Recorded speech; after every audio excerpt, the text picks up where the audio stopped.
Morning, peeps. Good morning, everyone. All right, let's see what there is to talk about today. Don't forget, if you're new to the channel, please hit that subscribe button. Don't forget as well to like and share the vids. Thank you to you all that are still doing that. All right, let's just jump straight into this. Mike Tyson not ruling out a Pacquiao upset win over Errol Spence. Yeah, the closer the fight gets, the more people are saying Pacquiao could win, has a chance. I think when the fight was first announced, I think if it was a split, I almost feel like it could have been something like 85-15 split Errol. Now I think it's more 70-30, maybe. Look, still heavily favoured in Errol, but I think I think as the fight gets closer, people are thinking, Errol looked a bit tight at the weight when they did their little face-off. Pac-Man still looked quite good on the pad, still has the speed. And look, it's Pac-Man, isn't it? After all, he's still got something to offer. So, yeah, I feel like it's not just Mike. A lot of people are giving Pacquiao a chance. I still will heavily favour Errol. I'm definitely in the 85-15 bracket. I will favour Errol, but I look forward to it. I really do. I think Pac-Man is going to cause him some problems with his speed and foot movement, even at this later stage of his career. Latter stages of his career. I still think Errol's a bit flat-footed. If that's one critique I've got over Errol, is that I think he's a bit flat-footed. Apart from that, I think Errol's solid, and we'll see what Pacquiao. I can't wait to see when Errol lands clean and if Pacquiao can take it. Same with Pacquiao, I guess. If he lands clean on Errol, Pacquiao can punch. So, yeah, interesting. I saw this the other day and I was like, how weird is this? Sergio Martinez versus Brian Rose. Strange. But yeah, it's happening. I don't know when it's happening, but it's happening. Manager, trainer, confident that Deontay Wilder will knock out Tyson Fury. So this whole Wilder Fury thing is strange, and I don't know what I believe, if I'm honest with you. Obviously, the fight's been rearranged, I think, for October 9th, which I guess is very convenient because UK fans can travel to the US. I'm not sure, man. I'm not sure what's going on. Obviously, look, the fight was, let's kind of reverse a bit here. The fight was canned because Tyson Fury and a number of his camp got COVID. Now, whether or not you believe that, is up to you. I'm still like, I can't lie, I'm still like that with it. Especially when we saw Joseph Parker at UFC 264. Joseph Parker, by the way, was one of those people that supposedly tested positive, I believe. You can fact check me on that. Then we saw him a few days later at UFC 264. Tyson Fury's been out and about as well. Tyson Fury's not released a statement or done anything. Like, the Tyson Fury that we know what Tyson Fury's like. Tyson Fury will go on Instagram and do a quick Insta video and say what's going on. Whether it's an apology, an update, he will say something. For Tyson Fury to almost go radio silence, I don't know. I think that speaks volumes, put it that way. I mean, I know he did do an Insta story the other day, and that was accepting his EPSI award. Is it ESPYs or EPSIs award? I can't remember. But he accepted that, and I was like, oh, here we go, a video. And then it was just to announce that he was the Fighter of the Year for 2020, which, again, I'm not sure about that either, by the way. But yeah, there's more to it. There's more to it. And the conspiracy theorists are running wild right now, looking at things like ticket sales. It wasn't going to do great at the gate without the UK fans. Remember, the fight done really good at the gate before. What did it do? Like 17-something million. You need the UK fans to travel. And they did travel the last time Fury fought Wilder. So maybe there's a bit of that in it as well. But yeah, I think where I'm coming from with this is that I'm not just accepting that the reason this fight was pulled was because Tyson Fury and his camp got COVID. I'm just not, I don't know about that. A fight of this magnitude. So, and look, by the way, there have been some fights and fighters not fought because of COVID. Like, this is not the first fight in the last couple of years or year and a half since COVID became a thing that fights were pulled. But I feel like leading up to this fight, the fight of this magnitude, a fight that's worth, I don't know, $150 million, you have to be in a protective bubble. Like, no one goes in, no one goes out, everyone is tested. Like, this isn't small fry. This is a big deal. So, yeah, I'm not accepting it. something going on behind the scenes. There is. Mike Coppinger tweeted something the other day to kind of, I think it was either a statement from Top Rank to explain Tyson Fury's, basically because people have been snapping Tyson Fury out and about. So I almost feel like Top Rank have released a statement to try and go against that. Let's see if I can find it and read it out. 2 secs.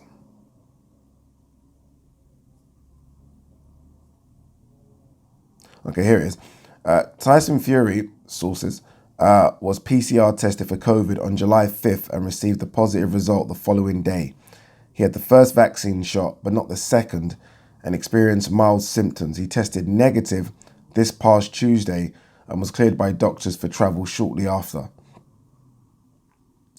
Again, I almost feel like that's come out because, again, we've seen Tyson Fury out and about and people are like, oh, 1 second, I thought he tested positive for COVID. So I feel like they had to say something. I don't know, man. I don't know. October 9th, I guess, just works. I feel like, but it's still a big fight, by the way. I know some people are like, oh, it's not a big fight. Why do we don't care? We do care. It's a big fight. And I feel like October just works because there wasn't much, not many people were talking about this fight. Let's be real about it. I mean, it wasn't getting the same kind of hype that the second fight was getting. It didn't feel big. So maybe you kind of push it back for a while and hopefully there's nothing clashing with it. Hopefully it's just in its own little space where now, again, with the UK fans travelling, it becomes big again. Don't know. So I just feel like the whole thing's a bit of a joke, really. Tyson Fury hasn't fought since February 2020, nor has Deontay Wilder. February 2020. We're talking about them fighting in October 2021. That's what, 19, 20 months. Maybe Tyson Fury just pissed off. Maybe that's why he's not spoken. Maybe he's just so angry about not fighting. He's a fighting man after all.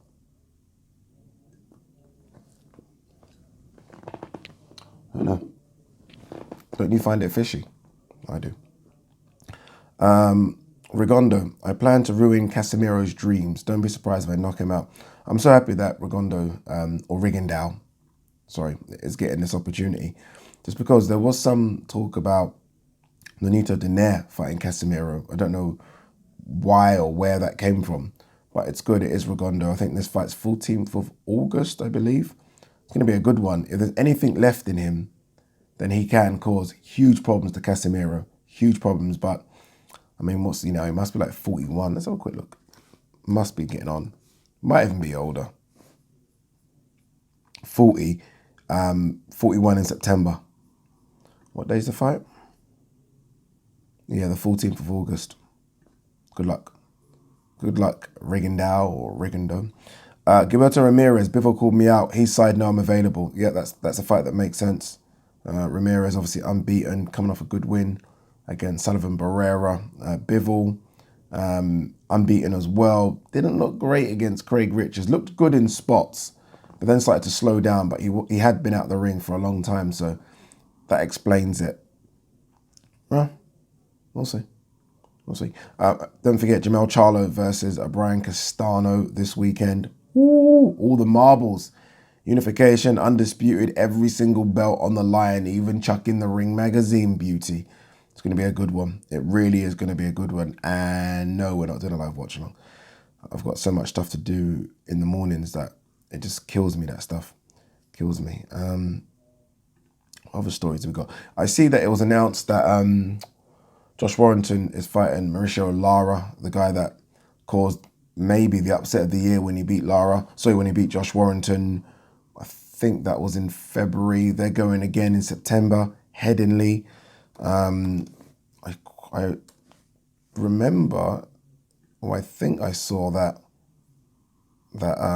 Katie Taylor is on the undercard as well. I don't know too much about who she's fighting. Let's have a look and see. Katie Taylor's been busy, man. That's one thing I will say about her. She has been busy. Just want to see if I can quickly get the name of her opponent. So I can quickly double check her record. Let's have a quick look here. So, by the way, that fight card, September the 4th, Headingley. So it's going to be packed, 26,000 Leeds fans. Boy, do they make noise. I was at Box Park, Wembley, for the England games. And obviously because of Calvin Phillips' involvement in England, loads of Leeds fans came down and they make some, bloody hell, they make a racket.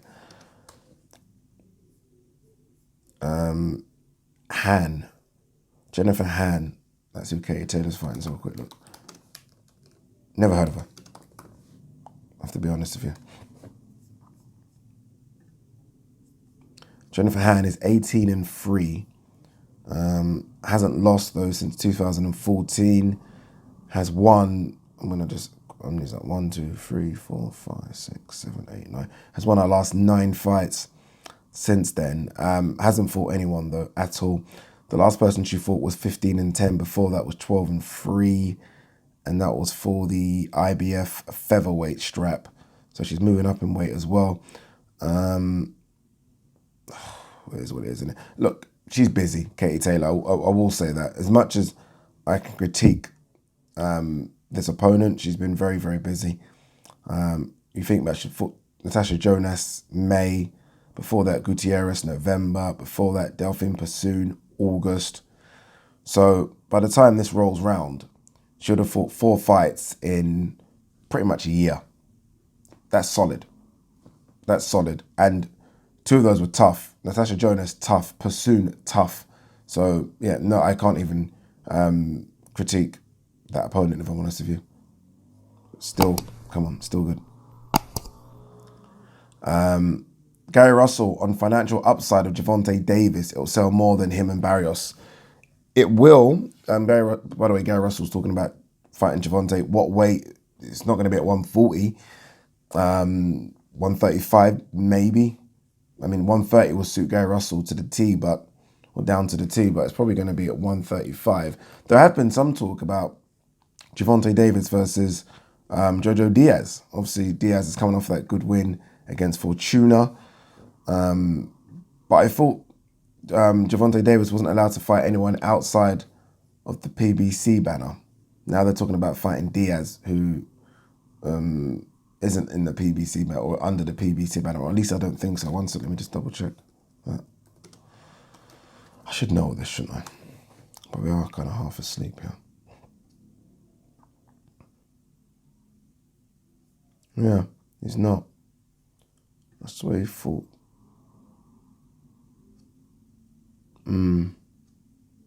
No, he's not. So yeah, he doesn't fight under PBC, or at least his last fight wasn't under PBC. So yeah, it's all of a sudden they are talking about Diaz versus Gervonta Davis in October, because Gervonta Davis did say he wants to come back in October.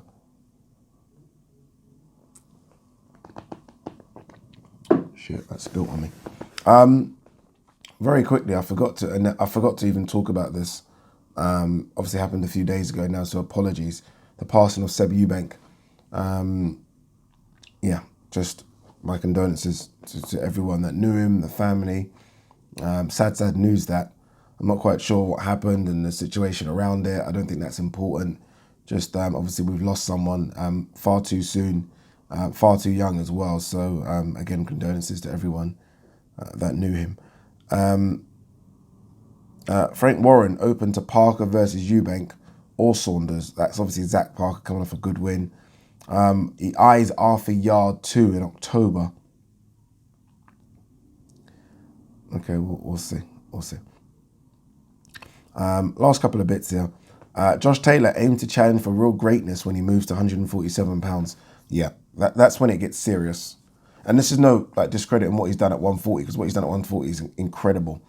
But when you're looking at greatness at 147, you look at the guys that are there that he could potentially fight, and then the guys that are coming up in the division. Boots Ennis, everyone is high about him.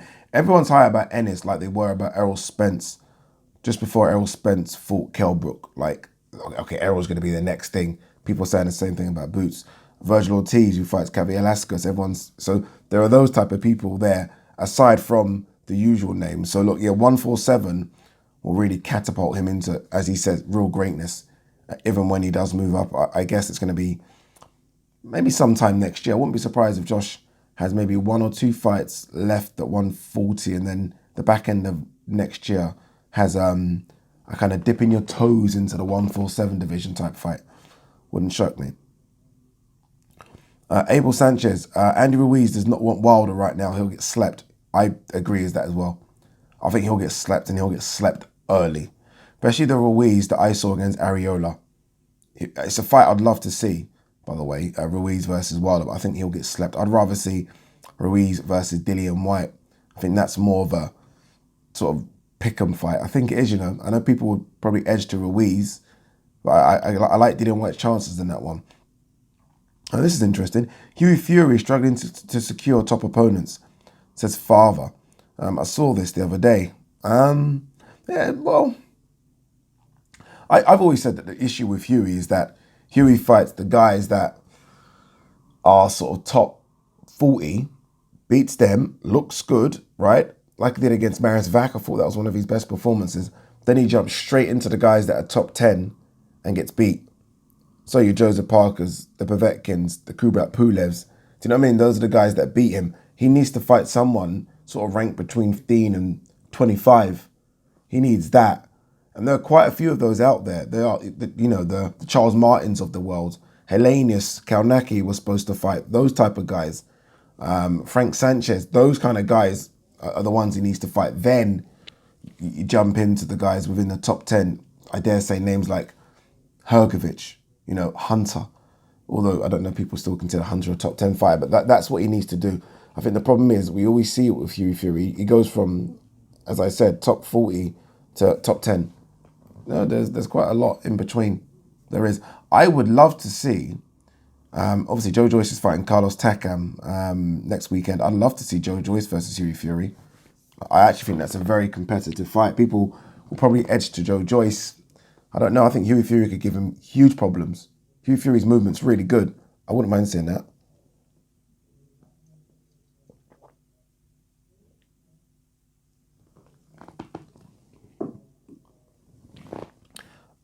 Sean Porter, we'll end on this one. Sean Porter expects Woodley to handle business, derail Jake Paul. I feel like I can't read this morning. I hope so. I hope Woodley handles business. If Jake Paul sleeps Woodley, like knocks him out, geez, that's a statement. That's a statement. And people will be like, oh, even when I did the video the other day, giving Jake Paul credit, I saw some of the comments saying, come on, Ade, man. He's fighting Tyron Woodley, who is a wrestler. Tyron Woodley has been doing boxing training ever since he started MMA fighting. That's what he's been doing. Ever since he's been doing MMA fighting, this guy has been doing boxing training. Has he had a professional boxing fight? No. But he's been doing boxing training. Jake Paul has not had, in my eyes, and I don't know what you guys think, a professional boxing fight. You're not going to call Deji a professional boxing fight. You're not going to call Nate Robinson a professional boxing fight. You certainly aren't going to call Ben Askren a professional boxing fight. You just can't. If you are, then obviously you go and shake your head somewhere. So Tyron Woodley's been doing some form of boxing training for the best part of 20... No, that's a lie. For the best part of, I'd say, 16, 17 years. Yeah? 16, 17 years. Jake Paul has probably been doing it for the best part of 4 years. Do you see where I'm going with this? It will be a statement and a half if he slips. I clearly cannot get my words out today. If he sleeps Tyron Woodley. Statement and a half. Give him credit if he does. Don't say things like, oh, it's not a boxer. He's not a boxer. You know what I'm saying? Like, he's not a boxer. One's a trained professional killer, really, in Tyron Woodley. Tyron Woodley will kill you. You know what I mean? Like, get Tyron Woodley a street fight, he'll kill someone. And one is a YouTuber that's been training in the art of boxing for 3 years. Who would you put your money on in a boxing match? I'd always put it on Tyron Woodley because, again, he's been doing boxing. But a lot of people think Jake Paul sleeps him. I sincerely hope not. Peace.